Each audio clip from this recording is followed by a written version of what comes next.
夏琳本是公关界赫赫有名的女魔头，人前她是强势果断的公关女王，但是到了夜晚，她竟成了资深的小说迷，是满怀柔情的少女。她因为心疼某言情小说中的悲惨男配，而意外穿越到书中成为悲惨的炮灰女配。地狱模式的穿越之旅正式开始。既然已经到小说世界里，那就使出浑身解数帮男配逆天改命。可是事情的结果怎么不是预想的那样呢？在小说原著中，路易王国有2位王妃同时诞下王子，而当2位王子降生时，天空呈现出一边祥云漫天，一边乌云密布的景象。先知解读为代表光明和黑暗。安东尼天生异瞳，所以自幼受到孤立和排挤，他的童年从未得到过温暖与爱。后天他遇见了生命中的白月光熹公主，安东尼不顾一切地爱上她，并默默守护着公主。然而公主心中的挚爱却是德里克，也就是小说的男主角。后来不幸的魔王亚伦采用残忍手段将备受失落的安东尼转变成丧失人性的杀戮机器。最终德里克以正义的名义将堕落的安东尼置于死地，结束了他凄惨的一生。初次穿越到这个世界的夏琳蜕变为艾米莉亚，她下定决心誓言要帮助安东尼逆袭成为国王。艾米莉亚穿越后不久便卷入了王子伴读竞选。在路易皇室的传统中，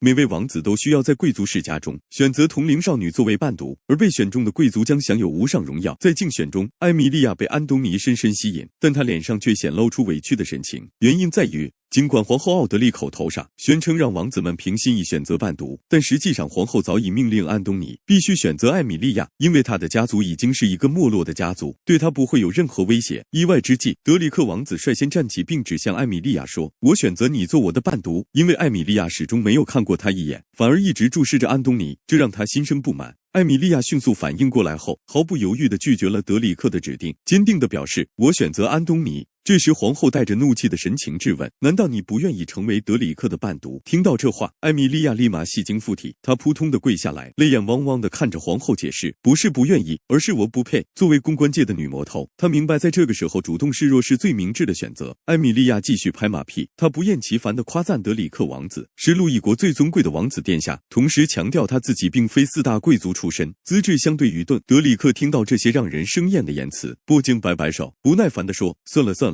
他心里感到懊恼，觉得又是那些无聊的奉承话语。然而皇后看得出，艾米莉亚是意识到自己犯错后及时示弱，她认为这个女孩要么是真的害怕，要么就是太聪明了。于是皇后决定让艾米莉亚成为安东尼的伴读，这本来就是她的计划。而艾米莉亚正好提了出来，安东尼则一直坐在椅子上，表情委屈的几乎要哭出来。他怒视着艾米莉亚，认为她一定是皇后安排在他身边的眼线。面对安东尼愤怒的视线，他顿时心里哭成了泪花，该怎么解释自己是安东尼的姐姐粉了？第二天，艾米莉亚就搬到了皇宫，并在那里遇到了友善的特奥。与此同时，她也碰到了尖酸刻薄的罗莎。她毫不掩饰地表达她的看法，大言不惭地说：“本来就有一个傻子，现在又来了一个。”显然，她说的人就是艾米莉亚。面对罗莎的嘲讽，艾米莉亚并不甘示弱，她气场全开，毫不犹豫地给了罗莎一个响亮的巴掌。“我是王子的伴读，而你只是个仆人，你竟敢辱骂我！”艾米莉亚知道，根据小说设定，如果不现在给罗莎一个下马威，以后还得找她很多麻烦。她挥手指向身后的行李，命令罗莎拿上我的行李，带我去房间。此时的罗莎气得咬牙切齿，心想以后一定要给这个小贱人好看。到了夜晚，艾米莉亚辗转难眠，心里不禁懊恼晚餐时安东尼怎么都不肯和自己一起吃饭。突然她灵光一闪，开心地抱着枕头一跃而起，然后来到了安东尼的房间。她撒娇地说：“小王子，我怕黑，我想和你一起睡觉觉。”然而安东尼的警觉性很高，他坐起身说：“我记得你的房间离我这里有一条长走廊，而且没有点灯，幽暗得很，你是怎么过来的？”艾米莉亚听到这话，立马凑近安东尼，嘴角微微一翘：“小王子对我很上心呢，表面对我不理不睬，可连我住哪里都一清二楚呢。”安东尼不禁红了脸，他小心翼翼地解释说：“刚才是我猜的。”然后轻轻推开艾米莉亚，让她赶紧回去。但艾米莉亚却厚着脸皮挽着安东尼的手，死赖着不走。她说：“我不回去，我就要留在这里，有你在这里，我就可以安心睡觉了。”听到这番话，安东尼的心被融化了，没想到自己也能让人感到安心。于是他躺在她身边，默默地为艾米莉亚盖上被子。他不禁感慨：“如果你不是皇后的人，或许我们能成为朋友。”隔天，安东尼睡醒后，兴高采烈地准备参加魔法课，因为这对他来说是难得的机会。然而，艾米莉亚开始感到担忧，因为在小说中，安东尼将会在期待已久的魔法课上遭遇重大不幸，他迫切需要想办法阻止他前往。然而，情况出乎意料，罗莎突然出现，报告说：“大王子殿下来了，二王子你得快点去门口迎接他。”这突如其来的剧情让艾米莉亚一时愣住了，因为书里好像没有提到过这段情节啊。这时德里克兴高采烈地向安东尼打招呼，并缓缓靠近他，但是安东尼还是非常有礼数地向德里克敬礼。德里克将手搭在安东尼的肩上，弟弟，我们一起去上课吧，我们是兄弟，你别那么拘谨嘛。然而安东尼仍然畏缩地后退，大王子，我们不能够这样，如果被皇后听到就不好了。他回想起以前被皇后指着骂的情景，当时他被打得瑟瑟发抖，而皇后口不饶人地怒骂着，你永远别想和我儿子相提并论。从那次之后，他便意识到，在皇后的心目中就没有自己的位置。由于德里克对这些事并不知情，他好奇地问安东尼，这样为什么会不好？安东尼摇摇头说没什么，习惯了要保持拘谨，他决定将这些痛苦独自承担。说完，德里克就四顾环顾，寻找艾米莉亚的身影，因为在伴读竞选的事，他已经引起德里克的注意。就在这时，艾米莉亚以漂亮的打扮出现在他们眼前，于是他们三人一起前往魔法课的教室，而今天的魔法老师是莫特罗。艾米莉亚心知这人在小说中是个虚伪势利的人，为了讨好皇后，不惜以安东尼为跳板，故意给他过期的药剂材料，导致他在喝下自己做的药剂后永久失去了味觉。不一会儿后，艾米莉亚凭借对小说原著的记忆找到了那个过期的材料，然后他再次戏精附体，跑到莫特罗的身边说有一只大苍蝇有可能会掉进药剂里，并成功让他分心。就这样，艾米莉亚偷偷将安东尼和莫特罗的材料对掉了。然而这一切都被安东尼看在眼里，他小声嘱咐艾米莉亚，你以后要做什么务必先告诉我。艾米莉亚没想到，原来安东尼比小说里描述的还要聪明懂事，她不禁露出了欣慰的笑容。在一旁的德里克看到他们两人感情很要好的模样，心里顿时闪过一丝不悦。1个小时后，三人都完成了药剂，然后便要一起验证药效。在两位王子喝下药剂后，他们瞬间神清气爽，容光焕发。反之，莫特罗的脸色立马不对劲了，他察觉自己的材料可能不小心和安东尼搞混了，于是他行色匆匆地跑向大门的方向。看到这一幕，艾米莉亚嘴角一笑，心想这就是多行不义必自毙。然而德里克看得出这事必定和艾米莉亚脱不了干系，于是他拉起艾米莉亚的手向外跑去，然后他开始质问她，我看到你偷换了安东尼和莫特罗老师的材料，才让老师的药剂出问题的，你现在有什么要向我解释的吗？艾米莉亚假装惊讶地捂住嘴，王子殿下居然质疑莫特罗老师给的药剂有问题，如果我没有对调的话，那有事的就是安东尼王子了呢。那德里克王子，你的意思是老师准备害安东尼王子吗？听到这，德里克立马摆摆手，我不是这个意思，你别瞎说。然后艾米莉亚便开始泪眼汪汪放大招，那您的意思是想污蔑我的清白吗？我只是小小的伴读而已啊。看到这情景，德里克马上帮忙擦掉他脸上的泪水，安慰说，你别哭了，我也没有那个意思，都是我不好。这时艾米莉亚暗地露出微笑，小屁孩还想套路我，我可是公关女王。然后又做出委屈巴巴的嘴脸，误会解释清楚了就好，如果没事的话我就先走了。刚转身离开，便看到安东尼在不远处等待。艾米莉亚连忙向前打招呼，并心里暗爽着，安东尼这是在担心德里克对自己不利，才会跟过来吧。然后他就拉着安东尼说，我们快回去吧，我有个惊喜要送给你。很快到了晚餐时间，艾米莉亚把自己亲手做的蛋糕递到安东尼的面前。安东尼的童年只有嘲讽和冷遇，所以艾米莉亚想要加倍的对他好。安东尼不可置信的看着眼前的蛋糕，没想到竟有人会为自己准备甜点。就当他挖起一口要送进嘴里时，他犹豫了。虽然艾米莉亚这次调换了药剂材料，的确帮助了自己，但是不知道她是不是有什么其他的目的。于是他又放下手了，神情忧郁地说，我不喜欢吃。艾米莉亚突然大力揉捏安东尼的脸颊，你骗人，哪有小朋友不喜欢吃甜食的？安东尼甩开他的手，喝止说，你够了。艾米莉亚瞬间露出失落的表情，不禁好奇，为什么安东尼的眼神突然对自己充满厌恶。这时突然来了2位身穿铠甲的士兵，安东尼王子，皇后殿下有请你过去一趟。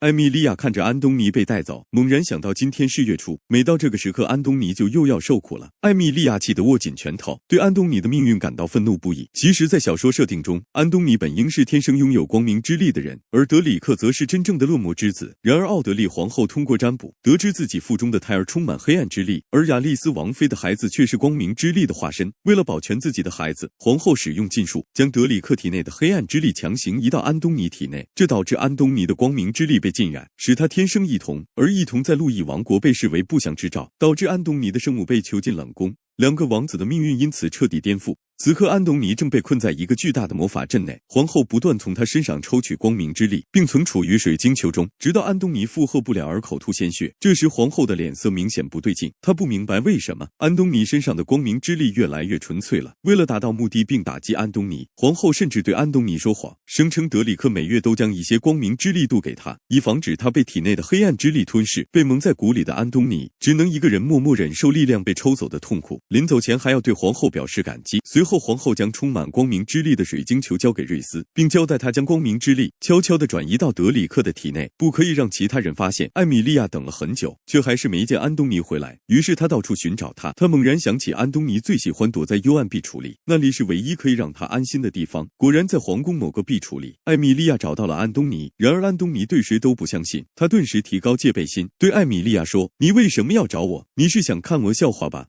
艾米莉亚不明所以，于是反问：“我为什么要看你笑话呢？”安东尼警惕地说：“我生来就被人看不起，有人对我避之不及，有人对我奚落嘲讽。而你和他们完全相反，这样毫无理由的亲热，更像是肆无忌惮的轻浮，很难不让人怀疑。”看着无依无靠的安东尼，警戒心是这么的强，艾米莉亚意识到自己或许太着急想要靠近他了，于是她诚恳地向他道歉，并解释说：“我是想让你感受到我的热情和关心，虽然我的确比同龄孩子更加早熟，多些心思和手段，但我发誓不管我有多少手段，都绝不会对你使用，你一定要相信我。”听到这，安东尼心里感到莫名的温暖，但他还是好奇，问说：“为什么你会选我？”艾米莉亚愣了一下，因为他从未认真思考过这问题的答案。他回想在读那小说时，他的心似乎穿越了时空，与安东尼处在同一个频率，真心的为他心疼。迄今为止，他的心愿还是没变，依然还是想为安东尼改写结局。艾米莉亚想到这，不禁露出温暖的笑容。他对安东尼说：“这个答案很长，我可能要用漫长的岁月讲给你听。”安东尼看着如此诚恳的艾米莉亚，他决定赌一把，毫无保留地相信她。